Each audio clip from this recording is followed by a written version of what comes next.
اللہ الرحمن الرحیم باب من الکبائر اللہ یستتر من بولہ۔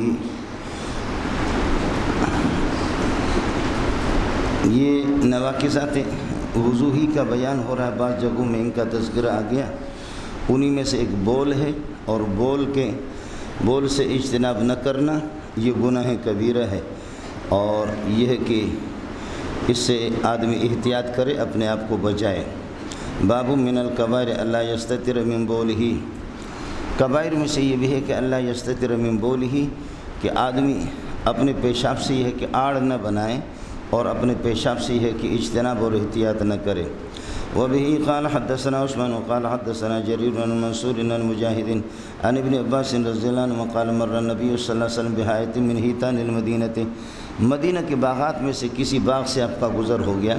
حیطان حائط یہ ہے کہ وہ باغ جس کی چار دیواری ہو، اصل میں چار دیواری پر حائط کا اطلاق ہوتا ہے، دیوار پر اطلاق ہوتا ہے، لیکن اب اس کا اطلاق باغ پر ہونے لگا، اور بستان مطلق ہے چاہے اس کی دیوار ہو یا نہ ہو۔ ان فی بستاننا نارنجنا من جنا نارنجنا نارنجنا، جو آپ کو بتایا۔ قال مر النبی صلی اللہ علیہ وسلم بحائط من حیطان المدینہ او قال مکہ فسمع صوت انسان یعذبان فی قبورہما، دو انسانوں کی آواز آپ نے سنی جو چیخ چلا رہے تھے، یعذبان فی قبورہما، قبروں میں ان کو عذاب ہو رہا تھا۔ فقال النبی صلی اللہ علیہ وسلم یعذبان، ان دونوں کو عذاب ہو رہا ہے۔ وما یعذبان فی کبیر، کسی بڑی چیز میں ان کو عذاب نہیں ہو رہا ہے۔ یا کہہ دو کہ ما یعذبان فی کبیر لاجل کبیر، فی اجلیہ لے لیں، کسی بڑی چیز کی وجہ سے ان کو عذاب نہیں ہو رہا ہے۔ پیشاب کا مسئلہ آسان ہے اور وہ کوئی دشوار نہیں ہے کہ آدمی اس میں اجتناب کر سکتا ہے، بچ سکتا ہے۔ ما یعذبان فی کبیر لاجل کبیر، کسی بڑی چیز کی وجہ سے جس سے بچنا یہ کہ دشوار ہو۔ یا کہہ دو کہ ما یعذبان فی کبیر، کبیر کا معنی شاق، دشوار، جس کا یہ ہے کہ جس سے بچنا مشکل ہو۔ ثم قال، پھر فرمایا کہ بلا، کیوں نہیں، بلا ما یعذبان فی کبیر بڑی چیز نہیں ہے۔ اب دوسرا یہ ہے کہ یعنی کوئی بڑا گناہ نہیں ہے ایک معنی، دوسرا دشوار بتایا۔ ثم قال، پھر فرمایا کہ بلا، کیوں نہیں، یہ گناہ کبیرہ ہے۔ پہلے فرمایا کہ گناہ کبیرہ نہیں ہے، پھر اس کے بعد یہ کہ فرمایا کہ یہ گناہ کبیرہ ہے۔ بلا کلام منفی کو مثبت بنائے گا۔ اب سوال یہ ہے کہ جی ابھی فرمایا کہ گناہ کبیرہ نہیں ہے، پھر فرمایا کہ بلا کیوں نہیں، تو اب یہ کہ اجتہاداً آپ نے فرمایا کہ ما یعذبان فی اسم کبیر، کسی بڑی گناہ کی وجہ سے ان کو عذاب نہیں ہو رہا، گناہ کبیرہ نہیں ہے۔ ثم قال بلا انہ لکبیر، بالکل کبیر ہے۔ پھر آپ کو وہی ہوگی، پہلے اجتہاداً فرمایا کہ یہ گناہ کبیرہ نہیں، پھر فرمایا کہ گناہ کبیرہ ہے۔ دوسری بات آپ کو بتائی تھی، یہ ترمذی میں سب کو گزر چکا ہے۔ دوسری بات بتائے کہ وما یعذبان فی کبیر، کبیر کا معنی گناہ کے نہیں ہے، کبیر کا معنی یہ ہے کہ دشوار، کسی دشوار عمل کی وجہ سے ان کو عذاب نہیں ہو رہا، کہ جو دشوار ہو کہ جس پر عمل کرنا مشکل ہو، آدمی بچ نہ سکے، تو کبیر بمعنی دشوار کے، اور بلا انہ لکبیر یہاں گناہ کبیرہ کے معنی میں ہے۔ تو نفی ہے امر دشوار کی، اور اس بات ہوگا یہ اللہ کا بھلا کرے گناہ کبیرہ کی، گناہ کبیر۔ تیسری بات ہے کہ ما یعذبان فی اکبر الکبائر، یہ کبیر اکبر کے معنی میں ہے۔ ما یعذبان فی کبیر فی اکبر الکبائر، اکبر الکبائر جو سب سے آخری اکبر الکبائر ایسا نہیں ہے۔ ثم قال بلا انہ لکبیر، یہ کبیرہ گناہ ہے لیکن اکبر الکبائر میں سے نہیں ہے۔ کچھ بنا پڑ گیا مولانا؟ ثم قال بلا انہ لکبیر کان احدہما لا یستتر من بولی، یہ دونوں میں سے ایک اپنے پیشاب سے بچتا نہیں تھا۔ وکان الآخر یمشی بالنمیمۃ، دوسرا چغل خوریاں کرتا تھا۔ دوسری روایت میں آپ سے عرض کیا کہ غیبت کرتا تھا، تو آپ کو بتایا عموم خصوص میں وجن کی نسبت ہے، غیبت میں اور نمیمہ میں، چغل خوری میں، دونوں جمع بھی ہو سکتے، دو مادہ افتراقی ہوں گے۔ ثم دعا بجریدۃ رطبۃ، پھر کھجور کی شاخ آپ نے منگا دی۔ فکسرہا کسرتین، پس آپ نے یہ کہ اس کو یہ کہ دو ٹکڑے کر دیا۔ فوضع علی کل کبیر علی کل قبر منہما کسرتن، ہر قبر پر آپ نے ایک ایک ٹکڑا آپ نے یہ کہ گاڑ دیا اور رکھا۔ فقیل له یا رسول اللہ لما فعلت هذا، حضرت آپ نے یہ کیوں کیا؟ قال لعلہ ضمیر شان ہے، لعلہ ان یخفف عنہما ما لم یبسا ما لم تیبسا، جب تک یہ دونوں خشک نہیں ہوں گے یخفف العذاب عنہما، عذاب ان سے ہلکا ہوگا، عذاب ان کا ہلکا ہوگا جب تک یہ کہ یہ خشک نہیں ہوں گے۔ مولانا ایک تو مسئلہ یہاں وہ کبیر والا ہے، یہ دو قبریں کس کی تھیں آپ کو بتایا تھا کہ ایک یہ ہے کہ انہما ہلکا فی الجاہلیت، یہ جاہلیت میں یعنی کافر ہی تھے، لیکن صحیح روایت میں یہ ہے کہ مر بقبرین جدیدین، جو نئے قبروں سے آپ کا گزر ہو گیا اور صحابہ سے پوچھا کہ من دفنتم اليوم ہا ہونا، یہاں کس کو آپ نے دفن کیا ہے، اس سے پتہ چلتا ہے کہ یہ صحابہ کی قبریں تھیں۔ اب صحابی کو عذاب قبر ہو رہا ہے تو زغطۃ القبر اور عذاب القبر یہ ہو سکتا ہے صحابی کو، اور میں نے آپ سے عرض کرے انتفاع عذاب قبر، انتفاع عذاب قبر عن الصحابی اس پر دلیل نہیں ہے، انتفاع عذاب جہنم پر ہے۔ انتفاع عذاب جہنم تو ہے صحابی سے، اور انتفاع عذاب قبر اس پر نفی پر دلیل نہیں ہے۔ باقی ظاہر ہے کہ سپاہ صحابہ والے وہ اس میدان کی اسپیشلسٹ ہے، یقیناً ان کے پاس کوئی نص ہوگی، صراحتاً نص ہوگی، وہ ہمت کریں، ہمت کر کے اس کو بتا دیں۔ کچھ بھلا پڑ گیا یہ ہے جی۔ دوسرا مسئلہ یہ ہے کہ مسلم شریف میں ایک روایت ہے جس میں صراحتاً یہ ہے کہ مادام الغصنان رطبین، جب تک کہ یہ دونوں شاخیں یہ تر رہیں گے تو ان سے عذاب ٹلے گا۔ یہ اللہ ہی جانتا ہے اس کی حکمت کو، لیکن یہ ہے کہ حضرت اقدس مولانا حسین علی رحمۃ اللہ علیہ نے آپ سے عرض کیا کہ اس حدیث کا دوسرا ترجمہ کیا لعلہ یخفف عنہما، شان یہ ہے کہ عذاب ان سے ٹل جائے گا، عذاب ہلکا ہو جائے گا، عذاب ٹل جائے گا، ہلکا ہو جائے گا، معلوم یہ بسا کا معنی قبل ان یہ بسا، ان کے خشک ہونے سے پہلے یہ اب خشک ہونے نہیں پائیں گے کہ ٹل جائے گا، ہمیشہ کے لیے ٹل جائے گا۔ اور اگر ہم کہیں گے کہ جب تک یہ خشک نہیں ہوں گے عذاب ٹلے گا، تو خشک ہونے کے بعد پھر واپس عذاب لوٹ کر کے آئے گا، تو پھر نبی کی معجزہ اور نبی کی دعا کا فائدہ کیا ہوگا؟ یہ اس وجہ سے حضرت اقدس مولانا حسین علی رحمۃ اللہ نے معلم یہ بسا، معلم تعمل، معلم توسوس بھی انفسها، جو مشکات میں آپ نے پڑھا، ان سب کو قبلوں کے معنی میں لے لیا، ان سب کو قبلوں کے معنی میں لے لیا، اور اس معنی کو یہ ہے کہ حضرت نے یہ کہ ترجیح دی ہے، اس کے نظائر بھی ہے۔ یہ مسئلہ باقی مسئلہ یہ ہے کہ یہاں فکسرہا، اور دوسری روایت میں فشقہا، چیرا، کھجور کی اس شاخ کو آپ نے یہ کہ اللہ کا بھلا کریے کہ چیر کر کے ان پر یہ رکھا، یہ خود خلاف قیاس ہے، اور اس حدیث کو بعض معجزات میں نقل کرتے ہیں، اس لیے اس سے قبروں پر پھول چڑھانا اللہ کا بھلا کرے یہ اس کی اللہ کا بھلا کریے کہ گنجائش نہیں ہے۔ پھر حضرت کو پتہ چل گیا وہی کے ذریعے سے کہ ان کو عذاب ہو رہا ہے۔ اب مطلب یہ ہے کہ ہمارے بریلوی حضرات کا یہ عقیدہ ہے کہ جتنے اولیاء ہیں اور جتنے جہاں پھول آپ یہ کہ پھول چڑھاتے ہیں تو ان کا عقیدہ ہے کہ سب کو عذاب ہو رہا ہے۔ حضرت کو تو وہی کے ذریعے سے معلوم ہو گیا قطعی طور پر، اور یہ جزوی طور پر ایک واقعہ ہے، لیکن آپ نے پھر یہ کہ یہ پھول نہیں، یہ کہ تر شاخیں آپ نے یہ کہ گاڑ دی۔ اب یہ حضرات پھول چڑھاتے ہیں، اگر سنت پر آپ کو عمل کرنا ہے تو آپ یہ کر دو، وہ جو 1.5 کلو 2 کلو پھول لے کر کے پیر کی مزار پر چڑھانے کے لیے نچھاور کرنے کے لیے لے جا رہا ہے، آپ وہ پھول اس سے لے لیں، 2-3 ہری شاخیں ان کو دے دیں، درخت کے، نیم کے درخت کے دے دیں ان کو، کہ اگر اتباع رسول کرنا ہے تو یہ کر لو، اور یہ کریں گے بھی نہیں۔ اس لیے یہ خود ساختہ، اور پھر ساتھ ساتھ یہ بھی عقیدہ ہے کہ سارے بزرگوں کو عذاب ہو رہا ہے، ہمارے علماء دیوبند کا یہ مسئلہ نہیں ہے، لیکن تاہم اگر کوئی تر شاخیں قبروں پر یہ کہ جیسے گاڑتے ہیں ہمارے بہت سے بزرگ، مسلم شریف میں روایت ہے، اس میں آپ زیادہ سختی نہ کریں۔ فوزال کل قبر منہما کسرتن فقیل له یا رسول اللہ لما فعلت هذا قال لعله ان يخفف عنهما ما لم يبسا، تو نبی کی دعا کا فائدہ یہی ہوگا کہ ہمیشہ کے لیے ٹل جائے، اس لیے معلوم یہ بسا کا معنی معلوم تے بسا قبل ان یہ بسا۔ باب ما جاء فی غسل البول، اس بول میں یہ معرف باللام ہے، معنی بول انسانی بول کو اللہ آپ کا بھلا کریے کہ دھونا، اس سے اشارہ کر رہا ہے کہ انسان چونکہ معقول اللحم نہیں ہے، انسان معقول اللحم نہیں ہے، اور اس کا پیشاب یہ ہے کہ نجس ہے، ناپاک ہے۔ امام محمد، امام مالک اور امام احمد ان کا مذہب آپ کے سامنے گزرا ہے، معقول اللحم کا پیشاب پاک ہے، ان کا مذہب ترمذی میں آپ کے سامنے گزرا، کچھ پہلا پڑھا نہیں پڑھا. اس وجہ سے البول جو معرف باللام ہے، والاصل فی اللام العہد، لام کے اندر اصل چیز عہد ہے، لہذا بول انسانی ناپاک ہے. سمجھ رہی میں ہے کہ نہیں؟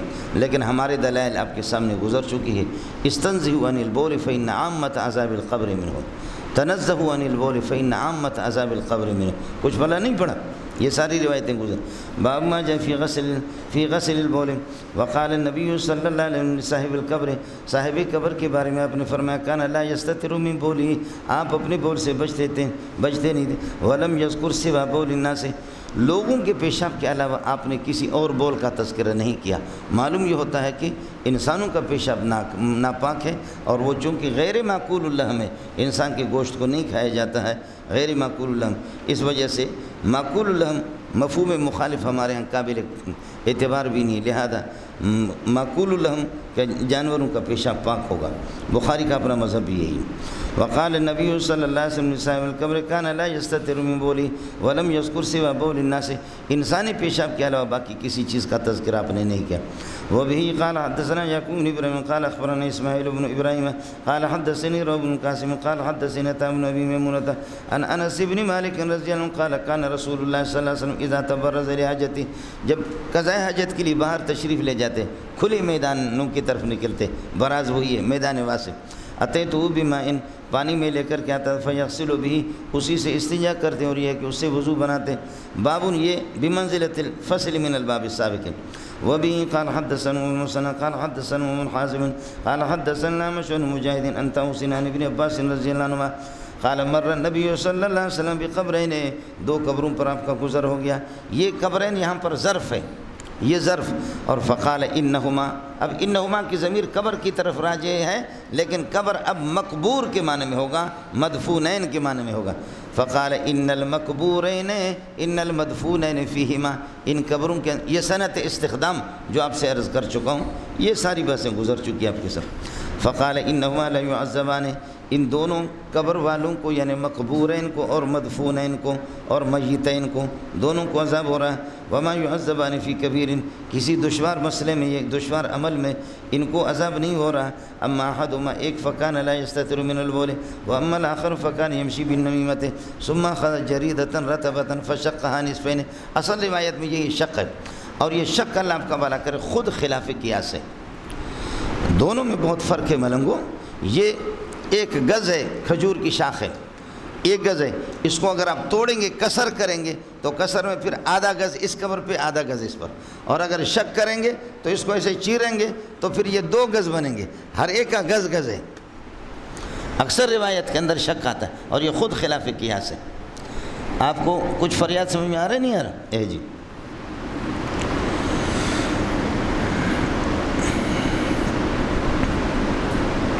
وَأَمَّا الْآخَرُ فَكَانَ يَمْشِي بِالنَّمِيمَةِ ثُمَّ خَرَجَ، یہ امتحانی جگہ مولانا یہ روایت، اور اس میں نمیمہ، اور اسی طرح یہ ہے کہ غیبت، ایک روایت میں غیبت ہے، ایک میں نمیمہ ہے. ان میں فرق بھی آپ کو بتایا ہے، عموم خصوص میں وجہ کی نسبت بھی بتائی، دونوں جمع بھی ہو سکتے ہیں.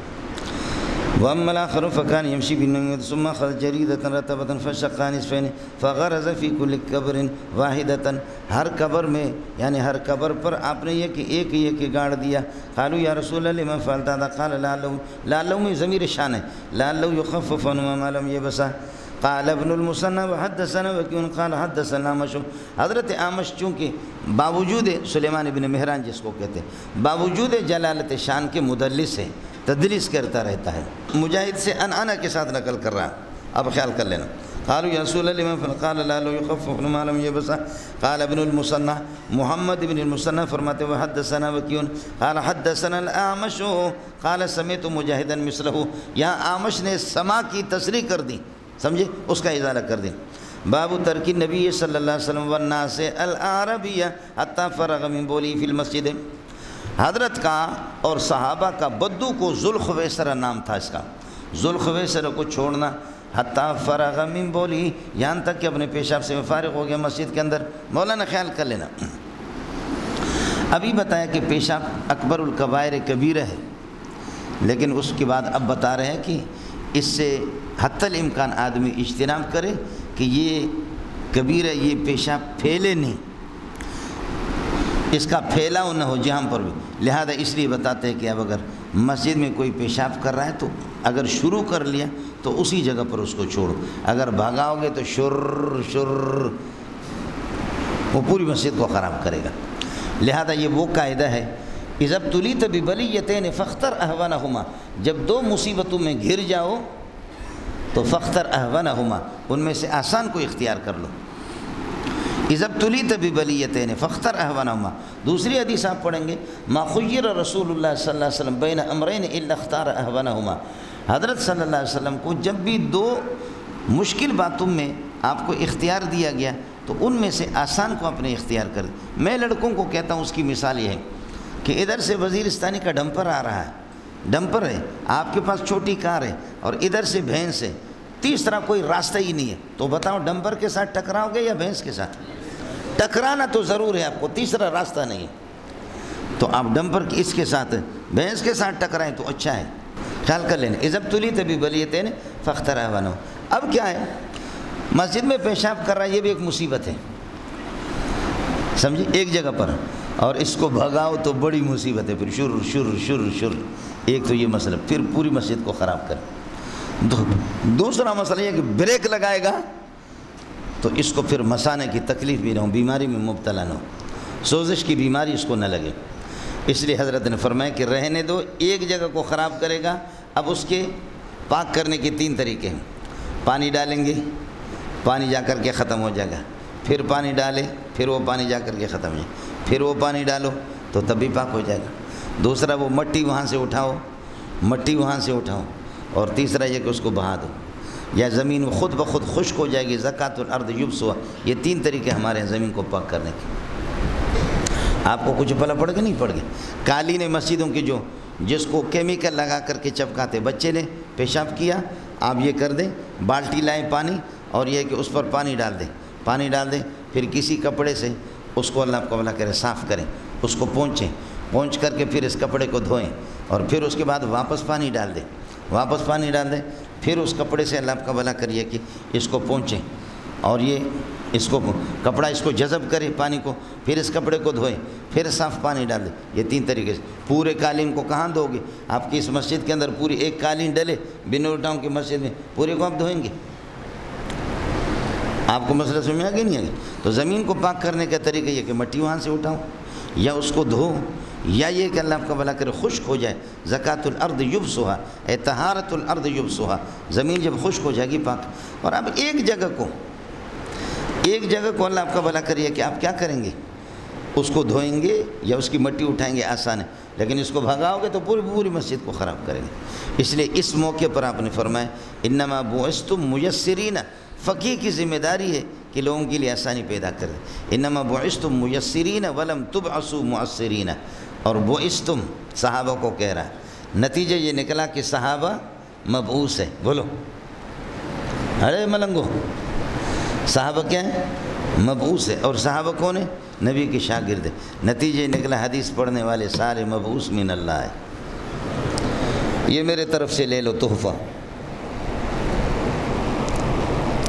سمجھتا ہے؟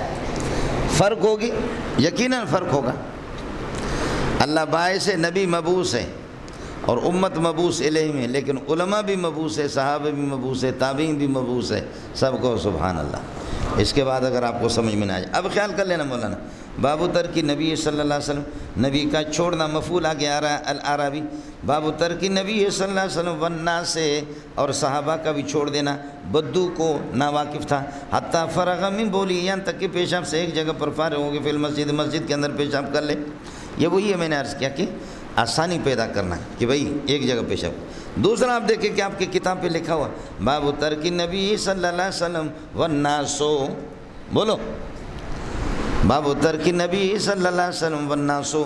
اب الناسو مرفوع، اس کا عطف ہے النبی پر. نبی لفظاً مجرور ہے، محلاً مرفوع ہے. یہ فاعل ہے ترک کا. نبی لفظاً مجرور ہے اور محلاً مرفوع ہے. ترک کا فاعل ہے، ترک مصدر کا. الناسو کا عطف اس کے لفظ پر، الناسے پڑھیں گے لفظ پر عطف ہوگا، اور الناسو پڑھو گے تو محل پر عطف ہوگا. یہ قرآن میں کئی مثالوں پر ہے.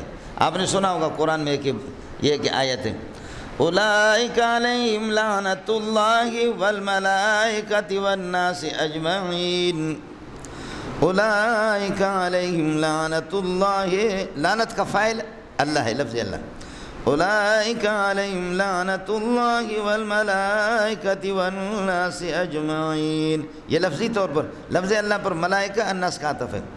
دوسرا الملائکہ الناس کا محل پر عطف کریں گے، اولئک علیہم لعنۃ اللہ والملائکۃ والناس اجمعون۔ ہون سمجھ میں آگیا نہیں آگیا؟ یہ گل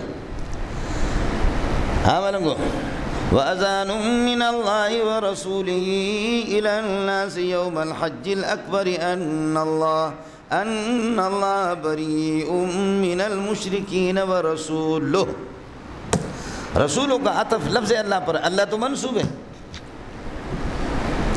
سمجھتا ہے؟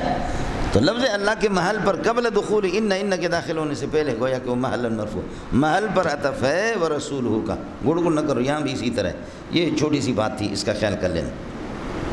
وبه قال حدثنا موسى بن اسماعيل قال حدثنا ممن قال حدثنا اسحاق بن انس بن مالك ان النبي صلى الله عليه وسلم راى راويا، ایک بدو کو آپ نے دیکھا، یبول فی المسجد، مسجد کے اندر پیشاب میں، فقال دعوه، اس کو چھوڑ دو، حتی اذا فرغ، یہاں تک کہ اللہ آپ کا بھلا کر پیشاب سے فارغ ہو گیا، دعا بماء، حضرت صلی اللہ علیہ وسلم نے پانی منگا دیا، فصبه علیہ، اس پر آپ نے پانی ڈال دی، اس کو یہ کہ اللہ آپ کا بھلا کریے کہ دھو دیا، یا مٹی اٹھائی تھی اس کے بعد مٹی اڑ گئی، چونکہ مٹی کو جمانے کے لیے پانی ڈال دی، اب ایک اللہ آپ کا بھلا کر کے آئیں، ایک ڈول سے وہ کہاں صاف ہوتا ہے، سمجھی؟ اس لیے بعض روایت میں کہ فی ناحیت المسجد، مسجد کے اللہ آپ کا صحن کے کنارے میں، صحن کے کنارے، تو وہاں یہ بالکل کنارے، یہاں سے آپ پانی ڈال کر کے اس کو باہر نکال دیں، اندر تو ہے ہی نہیں ہے، یہ بھی نہیں سمجھ رہے۔ فی ناحیت المسجد، مسجد کچی ہوتی تھی، صحن اس کا کچا ہی ہوتا تھا، اور صحن کے اندر اللہ آپ کو بھلا کریے کہ پھر بعد میں یہ ہو گیا کہ بارشیں ہوتی تھی، کیچڑ کیچڑ، حضرت صلی اللہ علیہ وسلم سجدہ کر رہے، حدیثوں میں آ کے آپ کی پیشانی مبارک، ناک مبارک پر کیچڑ لگا ہوا، پھر صحابہ نے کیا کر دیا، جب ایک دفعہ بارش ہوگی، ایک دو صحابہ نے کنکریاں اٹھا کر کے مسجد نبوی میں لائے، اب کنکری جہاں پر ہوتی ہے بارش ہو کر کے پھر پانی نیچے جائے گا، کپڑے خراب نہیں ہوں گے، کنکریاں جو ہے نا پھر کیچڑ میچڑ نہیں ہوگا، نبی نے فرمایا کہ واہ کیا عمل ہے، لاؤ لاؤ لاؤ، سب نے صحن کے اندر کنکریاں ڈالی۔ پھر ابو داؤد میں آپ پڑھیں گے چند زمانے کے بعد میرا پیارا نبی چلا گیا صلی اللہ علیہ وسلم، صحابہ چلے گئے، تو چند زمانے کے بعد لوگوں نے اب مسجد کو اور مزید بنانا چاہا، پکا کرنا چاہا، ان کنکریوں کو نکالنا چاہا، تو کنکریوں نے فریاد کی کہ خدا واسطے ہمیں نہ نکالو مسجد نبوی سے۔ یہ ابو داؤد کی روایت ہے، اخبار جنگ تھوڑی ہے، ابو داؤد میں مسئلہ آپ کے سامنے آ گیا، کنکریاں بولی کہ ہمیں نہ نکالو یہاں سے، محمد کے زمانے سے ہم یہاں پر ڈل گئی ہے، ہم نمازیوں کی خدمت کر رہے ہیں، ہمیں کیوں نکال رہے ہیں؟ گل یہ جو بدو تھا یہ قائل بھی تھا، سائل بھی تھا، بائل بھی تھا، بولو، قائل بھی تھا، سائل بھی تھا، بائل بھی تھا۔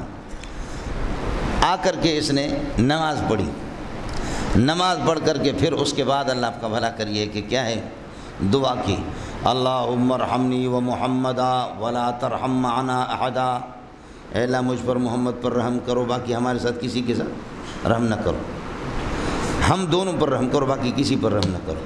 حضرت نے فرمایا لقد تحجرت واسعا، اللہ کی وسیع رحمت کو آپ نے تنگ کر دیا، اللہم ارحمنی و محمدا ولا ترحم معنا احدا، یعنی قائل و هذه الجملہ، ان جملوں کا یہ قائل بھی تھا، نبی سے سوالات بھی کیے، یہ سائل بھی تھا، اور پیشاب لگ گیا تو پیشاب کیا، بائل بھی تھا، تو قائل بھی تھا، سائل بھی تھا، بائل بھی تھا، بولو، قائل بھی تھا، سائل بھی تھا، بائل بھی تھا، یہی جنے دا پتر۔ حتی اذا فرغت بماء فصبوا لباب صب الماء على البول في المسجد، مسجد میں پیشاب پر یہ کہ پانی ڈالنا، اس کو دھونا۔ وبه قال حدثنا ابو اليمان قال اخبرنا شعيب بن النزوري، یہ باب در باب اس کو کہتے ہیں، یہ مضمون تو ماں قبل سے معلوم ہو گیا۔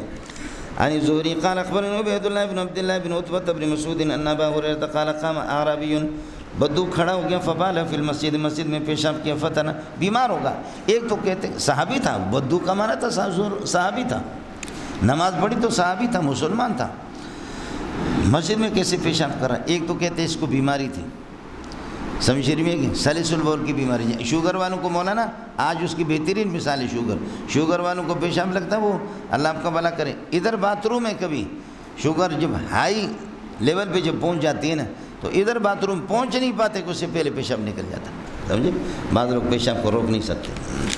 قال قام اعرابی فبال فی المسجد فتناولہ الناس، لوگوں نے اپنی زبانوں سے اس کو پکڑنا چاہا، گرفت کرنا ہے. فقال له النبی صلی اللہ علیہ وسلم دعوه، حضرت نے فرمایا کہ چھوڑ دو. وحریق علی بولہ سجلا من ماء، اور قال ذنوب من ماء، دونوں کا منع ڈول. پانی کا ایک ڈول یہ ہے کہ ایک ڈول پانی کا اس پر ایک پیشاب پر ڈالو. فانما بعثتم میسرین ولم تبعثوا معسرین. مولانا حریقو اور احریقو اور اریقو ان سب کی آپ کو بتا چکا ہوں مسئلہ. وبه قال حدثنا عبدان قال اخبرنا عبد الله قال اخبرنا يحيى بن سعيد قال سمعت انس بن مالك عن النبي صلى الله عليه وسلم. وبه قال حدثنا خالد بن مخلد قال حدثنا سليمان عن يحيى بن سعيد قال سمعت انس بن مالك قال جاء اعرابي فبال في طائفة من المسجد، مسجد کے ایک حصے میں جا کر کے، یہاں دیکھیں طائفة ناحیة من المسجد، مسجد کے کنارے میں اس نے پیشاب کیا. فزجره الناس، صحابہ نے ان کو ڈانٹنا شروع کر دیا. فنهاهم النبي صلی اللہ علیہ وسلم، حضرت نے منع کر دیا. فلما قضى بوله، جب اس نے پورے پیشاب تفصیل سے کر دیا، امر النبی صلی اللہ علیہ وسلم بذنوب من ماء، ایک ڈول پانی کا. فاحرق علیہ، اس پر یہ کہ بہایا گیا. یہ عجیب عجیب مسئلہ ہوتا ہے. فلما قضى بوله امر النبی صلی اللہ علیہ وسلم بذنوب من ماء فاحرق علیہ.